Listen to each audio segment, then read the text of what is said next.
Sedimentary back injury? Neck. Oh, so don't use the hair trash. Not in the neck. Nothing to that. Through it. But with this, you have to make sure it's about 6 to 8 inches after the end of the foot. The crew actually brought it in, and the end of it was right up against the person's foot. And I said, well, you're not really pulling traction that way. And they said, well, we couldn't fit the patient in our ambulance otherwise. They had a small van. Turn the patient around. Your cots, you can put the patient on your cot backwards. Put the other end up like you're raising the person's feet, makes them comfortable. That way you have a little bit more room so that it can kind of go towards the airway seat. Use pillows and blankets and whatever you can to stabilize it so it's not bumping around. We put traction until patient says it feels better, because it does usually start to feel a little bit better for them.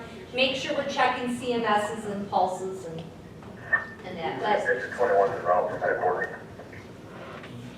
the big thing to remember, anytime we're splinting any extremity, we want to make sure we're checking neuros. We want to do CMS, PMS, whatever you want to call it, before you splint. Once you splint, once you move them, then we want to do it again.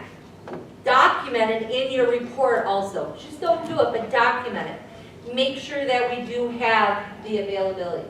Now, one other last thing. If this is an open femur fracture, could you use hair traction?